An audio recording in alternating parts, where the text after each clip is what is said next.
채권보이 시작하겠습니다. 저희 채권보이가요, 채널 아트가 확 바뀌었습니다. 앞으로 많이 사랑해 주시고요. 다양한 콘텐츠 가을 개편을 맞아서 또 선보이도록 하겠습니다. 네, 트럼프 2.0 시대를 맞이했는데 여러 가지 계산할 거리가 있습니다. 그리고 올 한 해의 마지막 12월 FOMC도 다가오고 있어요. 그래서 그 전에 또 차곡차곡 쌓여있는 경제 지표들 하나하나 분석하면서 전략을 세워봐야 될 것 같습니다.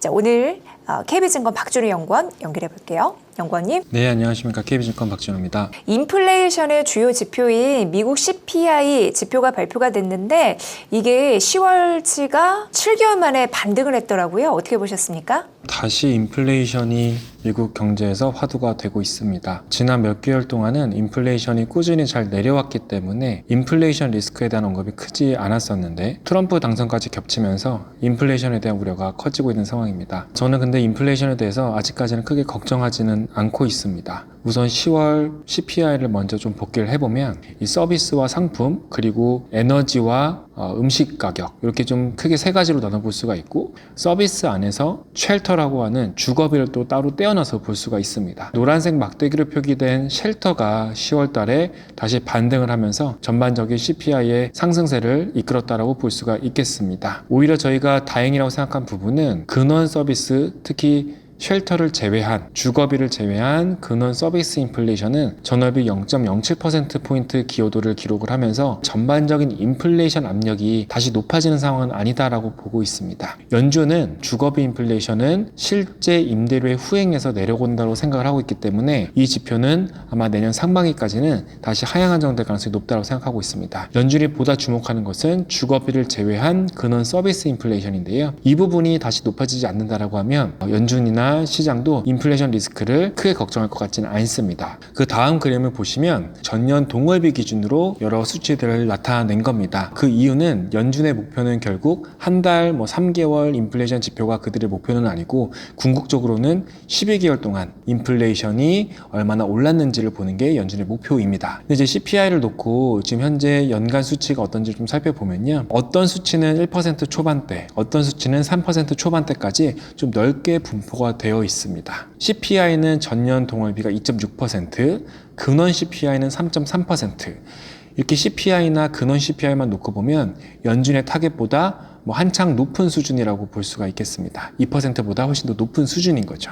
그런데 연준이 결국 내려갈 것이라고 믿고 있는 이 주거비 항목을 빼고 보면 주거비 제외 CPI, 주거비 제외 근원 CPI 수치를 보면 전년 동월비가 각각 1.35%, 2.09%입니다. 그러니까 전체 인플레이션에서 주거비만 떼고 보면 이미 전반적인 인플레이션 압력은 연준의 목표치에 부합하고 있는 상태다 저희는 판단을 하고 있기 때문에 최근에 한두 달 정도의 인플레이션 오름세는 그게 크게 걱정할 거리는 아니다 이렇게 생각을 하고 있습니다. 그러니까 결국 이 주거비라는 항목을 후행 변수로 볼 것이냐 아니면 이것이 정말 인플레이션에 갖는 함의가 큰가 어떻게 보는지에 따라서 인플레이션에 대한 판단이 굉장히 다를 텐데 저희는 이 쉘터 지표는 결국 후행하는 지표이기 때문에 그것보다는 그거를 제외한 다른 인플레이션을 보는 게 더 중요하다고 생각합니다. 그렇게 봤을 때는 인플레이션은 여전히 잘 낮아지고 있는 상태다 이렇게 판단을 하고 있습니다. 인플레이션을 좀 선행적으로 볼 수 있는 지표 중에 하나가 이 NFIB라고 하는 소기업 대상 서베이 지수가 있습니다. 소기업들에게 서베이를 할 때 그들의 판매 가격을 실제로 인상을 했는지 아니면 3개월 이내에 판매 가격을 인상할 계획이 있는지를 또 물어보게 됩니다. 이 판매 가격을 인상을 하냐 안 하냐는 결국 인플레이션과 밀접한 관련이 있습니다. 이러한 서베이 결과들이 실제 CPI 인플레이션에 조금씩 선행하는 모습들을 관찰하실 수가 있습니다. 실제 NFP 소기업들은 판매 가격 인상을 하겠다라는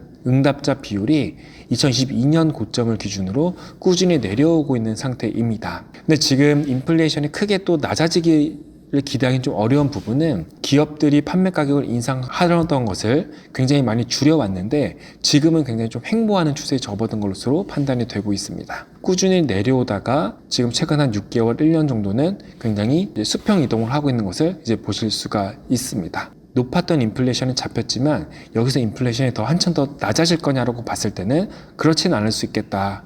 그렇기 때문에 시장도 일부분 이런 서베이 지표를 의식을 하면서 인플레이션 걱정도 조금 하고 있는 것 같습니다. 지금 이러한 판매 가격 인상 계획이 다시 뭐 크게 반등하고 있는 상황은 아니기 때문에 인플레이션의 하락 속도가 조금 느려질 수는 있는 정도지 다시 인플레이션이 높아질 것으로 생각하고 있지는 않습니다. 지난주 발표된 10월 CPI가 조금은 높게 발표가 됐지만 전반적으로 내년 상반기까지 인플레이션이 잡힌다는 인식에는 큰 변화는 없을 것 같고 지금 시장의 인플레이션에 대한 우려는 조금 과도한 측면이 있다 이렇게 판단을 하고 있습니다.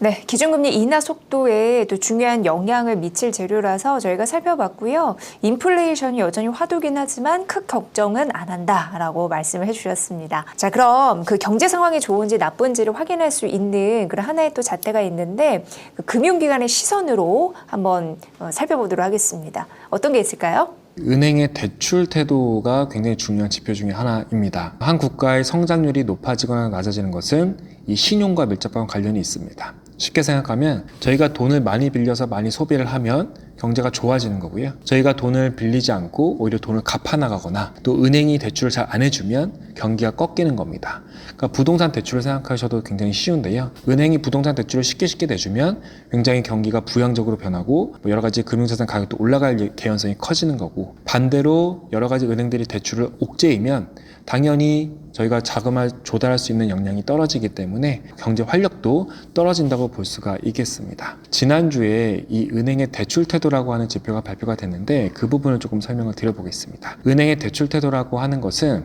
높으면 높을수록 은행들이 대출을 굉장히 옥죄인다. 내려가면 내려갈수록 은행이 대출을 굉장히 쉽게 해준다. 이렇게 좀 이해를 해주시면 좋을 것 같습니다. 은행들은 여러 가지 대출들에 대해서 2023년도에는 굉장히 깐깐하게 대출을 해줬습니다. 대출이 굉장히 옥죄였던 거죠. 근데 이런 부분들이 올해 들어서면서 굉장히 많이 완화적으로 변했습니다. 그래서 이게 거의 영수준까지 내려왔는데 이 말은 전 분기 대비해서 은행들의 대출 태도가 그렇게 크게 변하지 않았다. 지금 그렇게 긴축적으로 변화하고 있는 상태가 아니다라는 것을 의미를 합니다. 2023년도에는 SVB 사태도 있었고 기준금리도 워낙 높았고 경제 전망의 불확실성도 굉장히 컸었기 때문에 은행들이 부동산에 대출을 해주건 기업들에게 대출을 해주건 아니면 개인들에게 대출을 해주건 굉장히 보수적으로 대출 운용을 해왔다라고 하면 지금은 그렇게 보수적인 기존은 조금 해결됐다 이렇게 볼 수가 있겠습니다. 기준금리 인하도 당연히 영향을 미치고 있는 것으로 보이고요. 이렇게 은행 대출 태도가 완화되는 부분은 경제에는 굉장히 긍정적이라고 말씀드릴 수가 있겠습니다. 그러면 은행 대출 태도가 이렇게 완화적으로 변하면 경제가 정말 화랑으로 접어들 수 있느냐라고 봤을 때는 꼭 그렇지는 않습니다. 은행 대출 태도의 정반대에는 가계와 기업의 대출 수요가 있습니다. 은행이 대출을 쉽게 해준다고 하더라도 결국에는 가계나 기업이 그 대출을 받아야 그 돈을 가지고 투자를 하건 소비를 할 텐데 대출 수요 심리는 아직까지는 양호한 정도에 머물러 있기 때문에 그렇습니다. 2023년도에는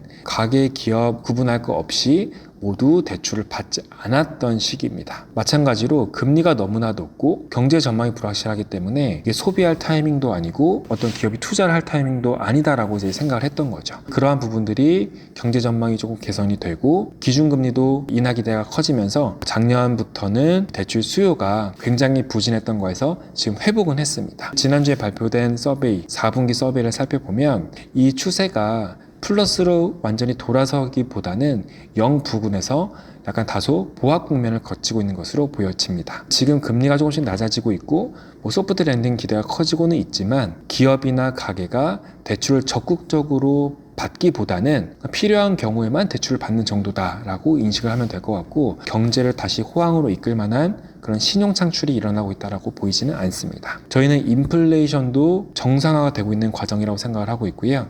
이렇게 신용 대출이라든지 금리도 결국 정상화되는 과정이라고 생각을 하고 있습니다.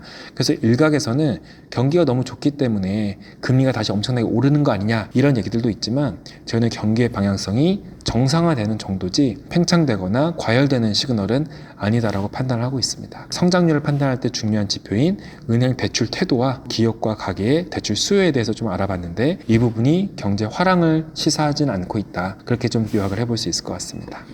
그 신용 관련 지표도 굉장히 중요하네요. 그 은행의 대출 태도 지표나 아니면 말씀해 주셨다시피 기업이나 가계의 그 대출 수요 이런 부분 잘 또 분석을 주신 것 같습니다. 결국 뭐 인플레 이슈 안에서 신용 지표 고루고루 봤을 때 경기 정상화 과정이다라고 말씀해 주셨는데, 그렇다면 이 모든 것을 종합해 봤을 때 이제 올 한 해 12월 FOMC 딱 한 차례만 남았습니다. 기준금리의 방향성은 어디로 갈지, 금리 인하라면 속도는 어떻게 조절될지 궁금합니다. 올해 12월 FOMC에서는 2대1 정도로 25bp 인하가 조금 우세한 상황입니다. 그런데 여전히 3분의 1 정도는 기준금리가 동결된 가능성을 시장이 반영을 하고 있습니다. 기준금리가 동결될 것으로 보는 측면에서는 어쨌든 인플레이션의 하락 속도가 멈추게 됐고 성장률도 더 이상 꺾이기보다는 굉장히 양호한 상태를 유지를 하고 있기 때문에 연준이 기준금리 인하를 할 필요가 없다라고 주장하는 쪽에서는 12월부터 당장 동결 기조를 이어갈 수 있다라고 보는 입장입니다. 반대로 저는 그럼에도 불구하고 기준금리 인하가 가능하다라고 보는데요. 인플레이션과 경기가 여전히 다 정상화 국면을 거치고 있는 거고, 그런 관점에서는 기준금리 또한 정상화가 될 필요가 있다라고 보기 때문입니다. 기준금리의 정상화라고 하면 기준금리가 적정 수준까지는 어느 정도 근접을 해야 된다라는 게 제 생각인데, 연준이 생각하는 혹은 시장이 생각하는 연준의 적정 기준금리는 저는 3% 중반대로 생각을 하고 있습니다. 지금은 기준금리가 4.75%까지 이미 굉장히 높아 있는 상태이기 때문에 여기서 단순히 경기가 더 꺾이지 않는다고 해서 기준금리를 동결하는 것이 아니라 경기가 양호하기 때문에, 그리고 인플레이션이 하락 추세는 조금 진정이 됐지만 목표에 굉장히 근접을 했기 때문에 기준금리도 3.5%까지는 근접을 해야 된다고 생각을 합니다.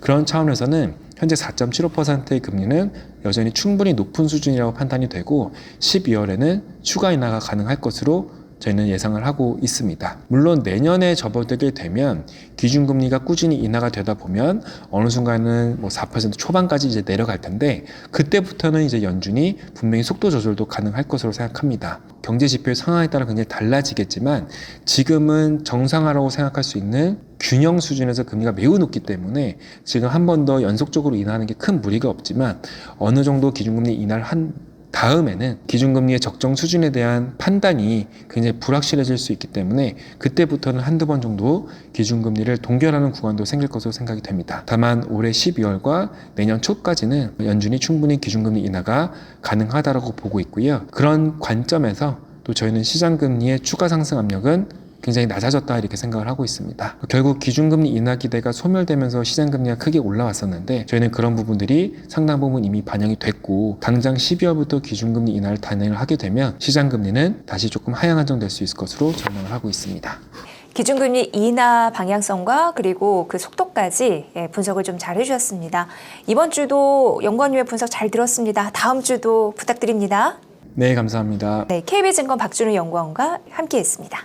갑자기 기온이 뚝 떨어졌습니다. 추워진 날씨에 지지 마시고요. 여러분들 한 주 하루하루 정말 따뜻하게 보내셨으면 좋겠습니다. 채권보이 채널 아트 바꾸면서 더욱더 신선해지고 알차지게 노력할게요. 이번 주도 화이팅입니다.